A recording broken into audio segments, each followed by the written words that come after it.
নয় অভিশাপ। আমার প্রতিপক্ষ দল এখানে দাঁড়িয়ে যেসব কল্পনার গল্প ফেলে যাচ্ছে শুনে মনে হচ্ছে তারা মোবাইলকে হয়তো জাদুর প্রদীপ ভেবে নিয়েছে, কিন্তু বাস্তবে মোবাইল ফোন শিক্ষার্থীদের জাদুর প্রদীপ না এবং ধ্বংসের প্রদীপ বানাচ্ছে। সবচেয়ে বেশি ক্ষতি করছে পড়াশোনায়। একজন পরীক্ষার্থী বইয়ের পাতা না খুলে ফেসবুক, টিকটক আর ইউটিউবে রিলস ঘোরায়। ফলাফল পরীক্ষার খাতা জমা দেয় খালি, কিন্তু গ্যালারি ভর্তি থাকে হাজারো সেলফি দিয়ে। আমি জানতে চাই, এটা কি আশীর্বাদ নাকি অভিশাপ? মাইনে মডারেটর আমার প্রতিপক্ষ দল আসলে বিতর্ক করতে আসেনি, বরং মোবাইল কোম্পানির এজেন্ট হয়ে কমিশন করতে এসেছে। শিক্ষার্থী জীবন ধ্বংস হয়ে গেল, পরীক্ষায় সাদা খাতা জমা দিল, এটিও নাকি তাদের চোখে আশীর্বাদ। বাহ, কি চমৎকার যুক্তি! এভাবে চলতে থাকলে তারা গাধাকেও একদিন বুদ্ধিমান হবে।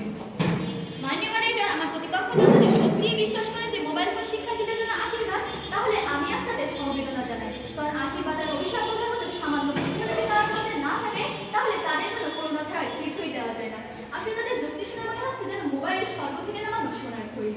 মাইনে মডারেটর আমার প্রতিপক্ষ দল বারবার বলে যাচ্ছে মোবাইল ফোন শিক্ষার্থীদের জন্য আশীর্বাদ নয়, বরং এটা সেই ফাঁদ যেখানে শিক্ষার্থীরা নিজ হাতে ঢুকে যাচ্ছে। এটি সেই আসক্তি যেটি মনের শক্তিকে খেয়ে ফেলে, চোখের আলোকে নিভিয়ে দেয় আর ভবিষ্যৎকে কাগজের মতো ছিঁড়ে ফেলে। তারপরও তারা এটিকে আশীর্বাদ বলছে, মানে গরম লোহার হাতে নিয়ে সেটিকে আইসক্রিম বলে প্রমাণ করছে। মাইনে মডারেটর একটু ব্যক্তিগত উদাহরণ দিই। আজ আমরা চশমা ব্যবহার করি, হ্যাঁ হয়তো কিছুটা জেনেটিক্স, কিন্তু এর পিছনে বড় কারণ হলো মোবাইল ফোন। দিনের পর দিন মোবাইলের স্ক্রিনে চোখ আটকে থাকার কারণে আমাদের চোখ দুর্বল হয়ে পড়েছে। এখন আমার প্রতিপক্ষ দল যদি বলে না না মোবাইল তো আশীর্বাদ, তাহলে